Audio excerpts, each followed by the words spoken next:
मैं कौन हूँ, कहाँ से आया हूँ और मृत्यु के बाद कहाँ जाऊँगा।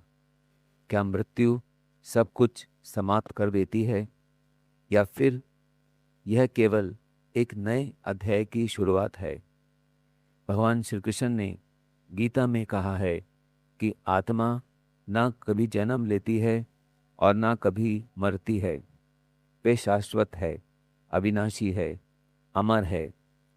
लेकिन यदि आत्मा अमर है तो हम मृत्यु से इतना भयभीत क्यों होते हैं? क्या जीवन भर हम शरीर को ही अपना वास्तविक स्वरूप मानते रहते हैं? आज इस ज्ञानवर्धक यात्रा में हम आत्मा और शरीर के उस रहस्य को समझेंगे जिसे जानने के बाद जीवन और मृत्यु दोनों के प्रति हमारी सोच बदल सकती है। इसलिए इस वीडियो को अंत तक अवश्य देखें। हो सकता है आज आपको अपने जीवन के सबसे बड़े प्रश्न का उत्तर मिल जाए। तो आइए शुरू करते हैं इस अद्भुत आध्यात्मिक यात्रा को। नमस्कार मित्रों, क्या आपने कभी सोचा है जब हम आईने में स्वयं को देखते हैं तो वास्तव में हम कौन हैं? क्या यह शरीर ही हमारी पहचान है? यदि शरीर ही सब कुछ है तो मृत्यु के बाद वह शरीर वहीं पड़ा रहता है, फिर उसमें जीवन क्यों नहीं रहता? यही प्रश्न हजारों वर्षों से मनुष्य को सोचने पर मजबूर करता आया है। सनातन धर्म के अनुसार यह शरीर नश्वर है, लेकिन इसके भीतर एक दिव्य शक्ति निवास करती है जिसे हम आत्मा कहते हैं। शरीर मिट्टी, जल, अग्नि, वायु और आकाश से बना है, लेकिन आत्मा आत्मा ना जन्म लेती है ना मरती है। वह केवल एक शरीर छोड़कर दूसरे शरीर को धारण करती है। कल्पना कीजिए, जैसे कोई व्यक्ति पुराने वस्त्र उतारकर नए वस्त्र पहन लेता है, उसी प्रकार आत्मा पुराने शरीर को छोड़कर नया शरीर धारण करती है। मित्रों, हम पूरे जीवन शरीर की सुंदरता, धन और सुविधाओं के पीछे भागते रहते हैं, लेकिन क्या कभी आत्मा को जानने का भी प्रयास किया है? क्या कभी अपने भीतर झांक कर देखा है? यही जीवन का सबसे बड़ा प्रश्न है।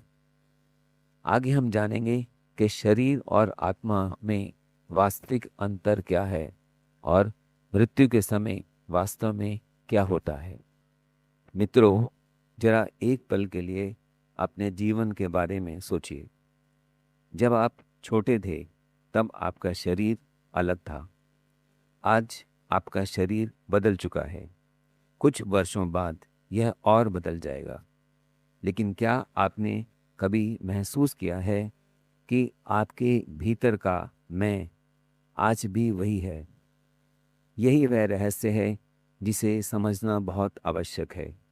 सनातन धर्म के अनुसार शरीर और आत्मा एक नहीं हैं। शरीर दिखाई देता है, लेकिन आत्मा दिखाई नहीं देती। शरीर जन्म लेता है, लेकिन आत्मा अजन्मा है। शरीर नष्ट हो जाता है, लेकिन आत्मा कभी नष्ट नहीं होती। मित्रों, इसे एक सरल उदाहरण से समझते हैं। मान लीजिए आपके पास एक सुंदर घर है।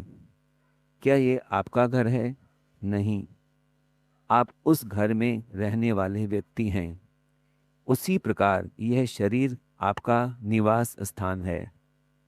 आप शरीर नहीं हैं, आप उस शरीर में रहने वाली आत्मा हैं। यही कारण है कि जब आत्मा शरीर छोड़ देती है, तब वही शरीर जो कुछ समय पहले चल रहा था, बोल रहा था, हंस रहा था, अचानक निष्क्रिय हो जाता है। अब एक और महत्वपूर्ण प्रश्न, यदि आत्मा इतनी शक्तिशाली है तो हमें दिखाई क्यों नहीं देती? मित्रों, हवा भी दिखाई नहीं देती, लेकिन उसका अस्तित्व महसूस होता है। प्रेम दिखाई नहीं देता, लेकिन उसका अनुभव होता है। उसी प्रकार आत्मा भी आंखों से दिखाई नहीं देती, लेकिन उसका अस्तित्व हमारे जीवन के हर क्षण में अनुभव किया जा सकता है। जब मन में करुणा जागती है, जब बिना किसी स्वार्थ के प्रेम उत्पन्न होता है, जब ध्यान में अद्भुत शांति का अनुभव होता है, तब हम आत्मा के और निकट पहुंचते हैं। लेकिन आज का मनुष्य एक बड़ी भूल कर रहा है। वह शरीर की आवश्यकताओं को पूरा करने में इतना व्यस्त हो गया है कि आत्मा की पुकार सुन ही नहीं पा रहा। हम शरीर को सुंदर बनाने में घंटों लगाते हैं, लेकिन आत्मा को सुंदर बनाने के लिए कितना समय देते हैं।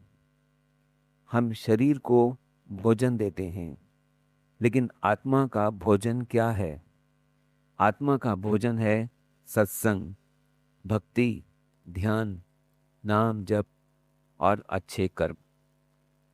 मित्रों, जब आत्मा को उसका भोजन नहीं मिलता, तब जीवन में एक अजीब खालीपन महसूस होने लगता है। धन होने पर भी संतोष नहीं मिलता, सफलता मिलने पर भी शांति नहीं मिलती, और मन बार बार किसी अनजानी चीज की तलाश करता रहता है। वास्तव में वह तलाश परमात्मा और आत्मज्ञान की होती है। लेकिन अब सबसे बड़ा प्रश्न सामने आता है, यदि हम आत्मा हैं तो मृत्यु के समय वास्तव में क्या होता है? क्या सब कुछ समाप्त हो जाता है, या फिर आत्मा अपनी नई यात्रा की शुरुआत करती है? मित्रों, मृत्यु का नाम सुनते ही अधिकांश लोग डर जाते हैं, लेकिन सनातन ज्ञान कहता है कि मृत्यु अंत नहीं है। यह केवल एक परिवर्तन है।